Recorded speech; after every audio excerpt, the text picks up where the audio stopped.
Assalamualaikum warahmatullahi wabarakatuh. Kami dari kelompok 2 akan menjelaskan tentang penanaman modal. Pertama-tama, saya akan memperkenalkan anggota kelompok. Saya sendiri, Gina Salsabila, NPM 1812011283. Perkenalkan, nama saya Lutfia Nisrin dengan NPM 18520 110 19. Perkenalkan, nama saya Zulfikar Mahmud dengan NPM 1811295. Izin perkenalkan diri, nama saya Faizaldo dengan NPM 18 120 11286. Materi yang akan disampaikan adalah pengertian penanaman modal, hakikat penanaman modal, filosofi penanaman modal, serta teori-teori keberadaan penanaman modal. Baiklah, saya di sini akan menjelaskan tentang arti penanaman modal. Pengertian penanaman modal. Istilah investasi atau penanaman modal merupakan istilah-istilah yang dikenal baik dalam kegiatan bisnis sehari-hari maupun dalam bahasa perundang-undangan. Istilah investasi merupakan istilah yang lebih populer dalam dunia usaha. Sedangkan istilah penanaman modal lebih banyak digunakan dalam bahasa perundang-undangan. Investasi berasal dari kata invest yang berarti menanam, menginvestasikan atau menanam uang. Istilah investasi atau penanaman modal merupakan istilah-istilah yang dikenal baik dalam kegiatan bisnis sehari-hari maupun dalam bahasa perundang-undangan. Istilah investasi merupakan istilah yang lebih populer dalam dunia usaha, sedangkan istilah penanaman modal lebih banyak digunakan dalam bahasa perundang-undangan. Namun, pada dasarnya, kedua istilah tersebut merupakan pengertian yang sama sehingga kadang-kadang digunakan secara interchangeable. Pasal 1 Undang-Undang Nomor 25 Tahun 2007 tentang penanaman modal menyebutkan bahwa penanaman modal adalah segala bentuk kegiatan penanaman modal, baik oleh penanaman modal dalam negeri maupun penanaman modal asing untuk melakukan usaha di wilayah negara Republik Indonesia.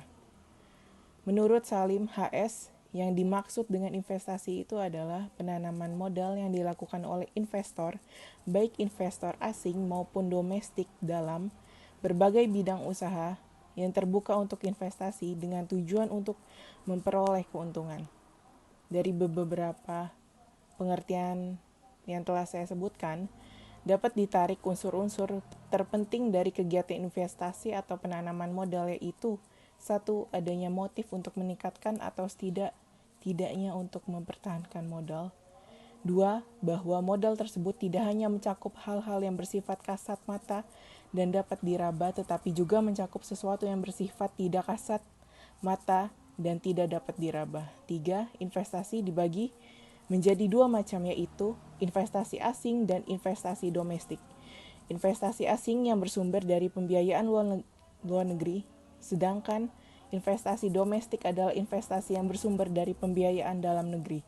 Setiap usaha penanaman modal harus diarahkan kepada kesejahteraan masyarakat. Artinya, dengan adanya investasi yang ditanamkan para investor, dapat meningkatkan kualitas masyarakat Indonesia. Investasi dibagi menjadi dua macam, yaitu investasi asing atau PMA dan investasi domestik PMDN. Investasi asing merupakan investasi yang bersumber dari pembiayaan luar negeri. Investasi ini digunakan untuk membangun usaha yang terbuka untuk investasi dan tujuannya untuk memperoleh keuntungan. Selanjutnya, saya akan menjelaskan tentang hakikat penanaman modal.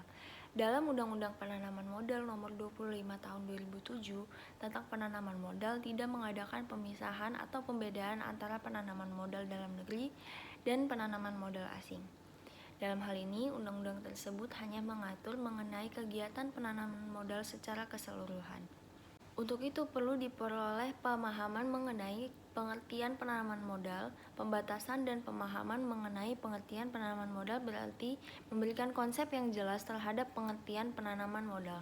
Menurut Komarudin yang dikutip oleh Hulman Panjaitan, merumuskan penanaman modal dari sudut pandang ekonomi dan memandang investasi sebagai salah satu faktor produksi di samping faktor produksi lainnya.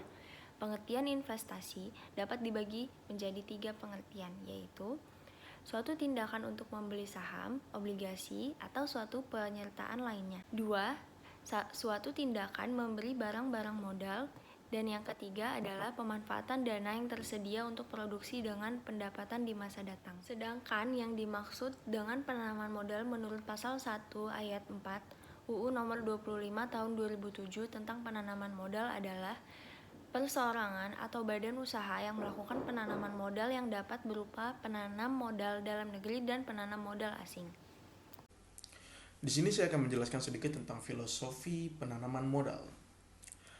Negara Indonesia bercita-cita mewujudkan masyarakat yang adil dan makmur berdasarkan Pancasila dan Undang-Undang Dasar 1945 yang diwujudkan melalui pembangunan perekonomian nasional berdasarkan demokrasi ekonomi.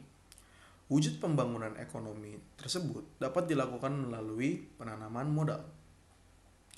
Perwujudan masyarakat adil dan makmur berdasarkan Pancasila dan Undang-Undang Dasar 1945 perlu dilaksanakan suatu pembangunan ekonomi nasional yang berkelanjutan dan berlandaskan demokrasi ekonomi untuk mencapai tujuan bernegara.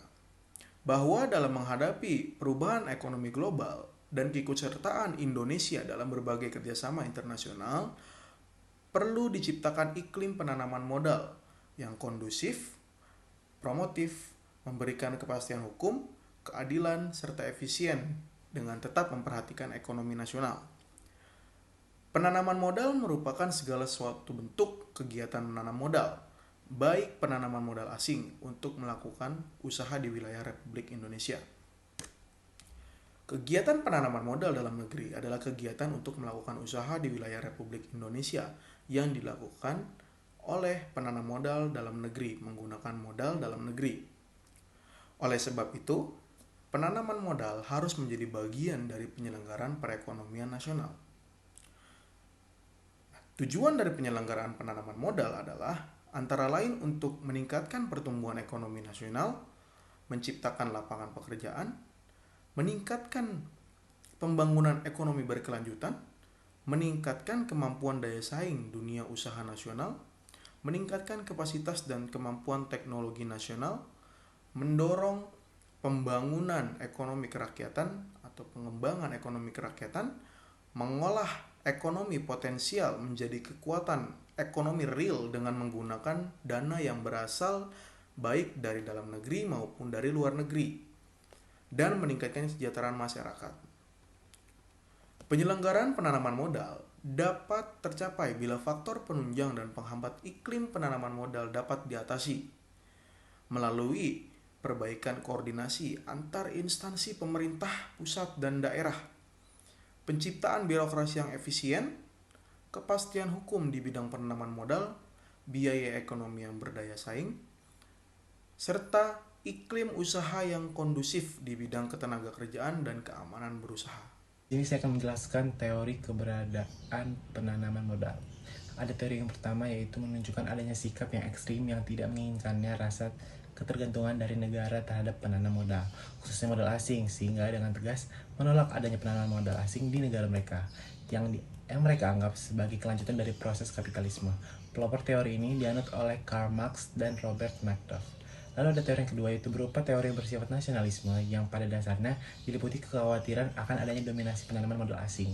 Oleh karenanya, menurut paham teori ini, bahwa kehadiran penanam modal, khususnya modal asing, yang berakibat adanya pembagian keuntungan yang tidak seimbang, yang terlalu banyak ada pada pihak penanam modal, sehingga menyebabkan negara penerima modal membatasi kegiatan penanaman modal khusus modal asing. Menurut teori ini dipelopori oleh Stratton dan Stephen Hyman. Teori yang ketiga yaitu melihat penanaman modal secara ekonomi tradisional dan meninjaunya dari segi kenyataan, yang dimana kegiatan penanaman modal dapat membawa pengaruh pada perkembangan dan modernisasi ekonomi negara penerima modal. Proses tersebut dapat dilihat pada gejala perkembangan dan pertumbuhan ekonomi dunia dan mekanisme pasar yang dapat berlangsung baik dengan atau tanpa adanya pengaturan dari fasilitas negara penerima modal. Pelopor teori ini adalah Raymond Vernon dan Charles P. Carnley-Berger, dan pada dasarnya penanaman modal hanya akan meningkat apabila tercipta iklim investasi yang kondusif, sehat, serta meningkatnya daya saing negara tersebut sebagai tujuan dari investasi. Sekian materi yang dapat kami sampaikan. Semoga ilmu yang sudah disampaikan tadi dapat diterima dan menjadi berguna untuk semuanya. Terima kasih sudah mendengarkan. Wassalamualaikum warahmatullahi wabarakatuh.